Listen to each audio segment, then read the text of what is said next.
அனைவருக்கும் வணக்கம். அருண் ரவி. இது வந்து அபயா ஆட்டோவோட பேக் சைடு தொட்டியில் வந்து லெஃப்ட் சைடு பீஸ் போட்டுட்ருக்கேன். பாருங்கள், பழைய பீஸை வந்து மார்க் பண்ணி கட் பண்ணி எடுத்துட்டு அதுக்கு அடுத்தது பீஸ் போடணும். எப்பயுமே டிங்கர் வேலை பொறுத்த வரைக்கும் பழைய பீஸை ரஸ்டான பீஸை கட் பண்ணி எடுத்துகிட்டு பேட்ச் ஒர்க் போட்டிங்கன்னா தான் அடுத்த ஒரு 3-4 வருஷத்துக்கு நல்லா லைஃப் வரும். அதுக்கு மேலேயே போட்டோன்னா திரும்பவும் வந்து உள் பீஸும் போகும், அடுத்த பக்கத்தில் இருக்கிற பீஸும் போயிடும். அதனால தான் நம்ம இதை பழைய பீஸை கட் பண்ணி எடுத்துகிட்டு போடுறோம். நம்ம வேலை எப்படி செய்கிறோன்றதை பாருங்கள். எல்லாருமே டிங்கர் வேலையை பற்றி போடுறாங்க, ஆனால் தமிழில் வந்து யாரும் நம்ம அந்த அளவுக்கு தெளிவான ஒரு விளக்கத்தோடு கொடுக்கல. தமிழில் தெளிவான விளக்கத்தோடு கொடுக்கணுன்றதுனால தான் தமிழில் இந்த டிங்கரிங் ஒர்க்கை பற்றி வீடியோவே போடுறேன். அதாவது அந்த பீஸை பாருங்கள், செத்துப்போன பீஸிலேருந்து ஒரு 1/2 இன்ச்சு 3/4 இன்ச்சு தள்ளி தான் வந்து கட் பண்ணியே எடுக்கிறோம். ஏன்னா அப்போ தான் வந்து ரஸ்ட் ஆகாமல் இருக்கும் பேட்ச் ஒர்க்கு. சில பேர் அதுக்கு நேராகவே கட் பண்ணுவாங்க, அதுக்கு மேலேயே வைப்பாங்க. ஆனால் அப்படி போடக்கூடாது. ஒரு 1/2 இன்ச்சு தள்ளி கட் பண்ணி போட்டிங்கன்னா தான் சீக்கிரம் ரஸ்ட் ஆகாது அடுத்த கட்டத்துக்கும். இது வந்து உள் பீஸ் வர பீஸு 16 கேஜி.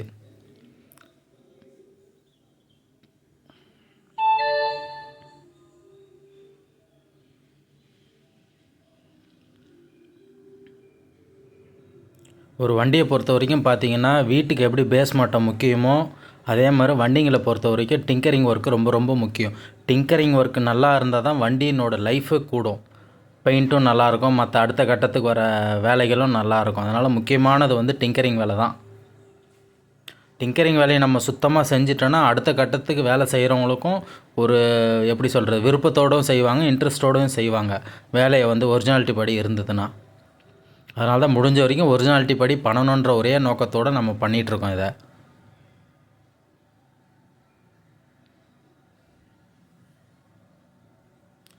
சில இடத்துல பார்த்திங்கன்னா அங்கங்கே ஒரு பீஸை வச்சுட்டு ஒரு டாக்கா வச்சுட்டு மெட்டல் பேஸ்ட்டு பட்டி பார்த்து பெயிண்டிங் வேலையில் கொண்டு வந்துடுவாங்க. ஆனால் இது நம்ம வேலை அப்படி கிடையாது. ஃபுல்லாக ரஸ்டான பீஸை கட் பண்ணி எடுத்துட்டு அதுக்கப்புறமா ஒரிஜினாலிட்டி படி பண்ணியிருக்கிறோம். மெட்டல் பேஸ்ட்டுக்கு நம்மளுக்கு வேலையே இல்லை, பெயிண்டரோட வேலை அது.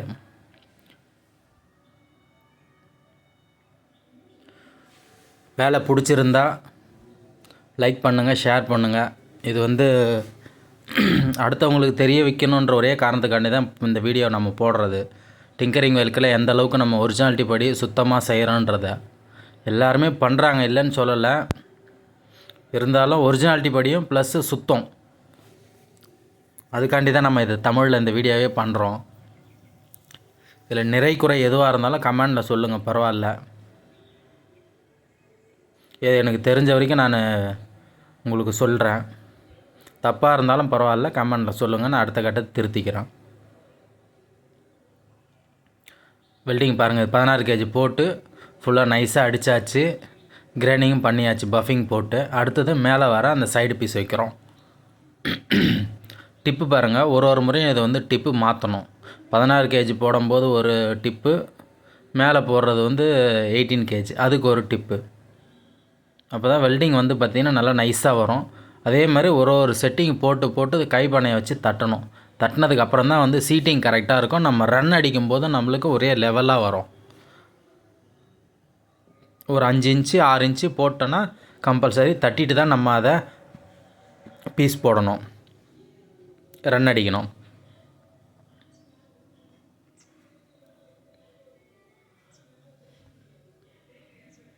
இது யாரும் கிடையாது, நம்ம ஒரே ஆள் தான் இது பண்ணுறது, கூட ஹெல்ப்பர் யாரும் கிடையாது. அதனால் நம்ம ஒரே ஆள் தான் இதை வந்து வீடியோ எடுத்து போடுறோம்.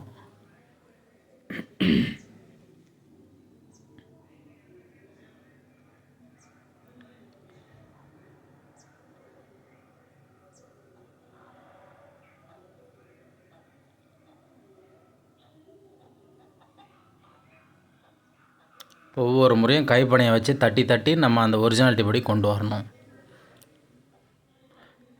ரன் அடித்து முடித்தாச்சு. அடுத்தது ஸ்பாட் வெல்டிங், 2 இன்ச்சுக்கு 1 ஸ்பாட் வெல்டிங்.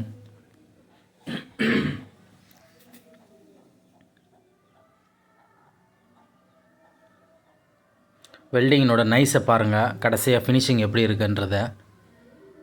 நம்ம கையை வச்சு தேய்க்கும் போது நல்லா ஸ்மூத்னஸ்ஸாக போகணும். அதே மாதிரி வெல்டிங் கம்பியும் பார்த்திங்கன்னா அதுக்கு ஒவ்வொரு இதுக்கு ஏற்ற மாதிரி ஒரு கம்பி யூஸ் பண்ணுறோம். அப்போ தான் வெல்டிங் வந்து அடித்த ஜாயிண்ட்டே தெரியாத நம்மளுக்கு ஒரிஜினாலிட்டியோடு வரும். இந்த டிங்கர் வேலை தான், இந்த பீஸை வந்து நம்ம போட்டிருக்கிறோன்றதை வந்து கண்டுபிடிக்காத அளவுக்கு நம்ம வேலை செய்யணும். இந்த வண்டி டிங்கர் வேலையே செய்யலை, வண்டி ஒரிஜினாலிட்டி படி வண்டி எப்படி இருந்ததோ அதே ரேட்டில் தான் இருக்குது, மாடலில் தான் இருக்குன்றத தெரியணும். அந்த அளவுக்கு நம்ம வேலை வந்து சுத்தமாக செய்யணும்.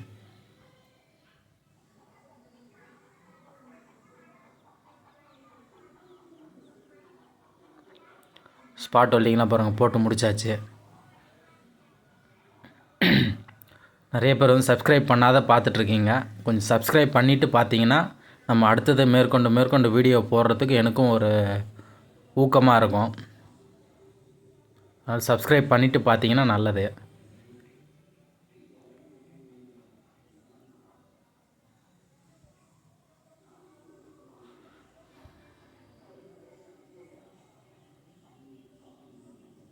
வெல்டிங் பாருங்கள், ஸ்பாட் வெல்டிங் முடிஞ்சிருச்சு. முடிச்சுட்டு கடைசியாக நம்மளோட ஃபினிஷிங்கை காட்டுறோம் பாருங்கள், பீஸ் போட்டதை. இது வந்து அபே ஆட்டோவோட பேக் சைடு தொட்டியில் லெஃப்ட் சைடு பீஸ் போட்டிருக்கோம். ரன்னை அடித்தாச்சு, இருந்தாலும் மைல்டாக வர அந்த பிசுறுங்களாம் கூட பஃபிங் போட்டு கிரைண்டிங் பண்ணியாச்சு. இப்போ பாருங்கள் வெல்டிங்கினோட ஸ்மூத்னஸ்ஸு, நைஸு அந்தளவுக்கு ஸ்மூத்தாக வெல்டிங்கு அடித்ததும் நம்ம நைஸாக அடிச்சிருக்கிறோம். அதுவும் இல்லாத பஃபிங் போட்டு ஃபினிஷிங்கும் பண்ணியிருக்கோம். தேங்க்யூ.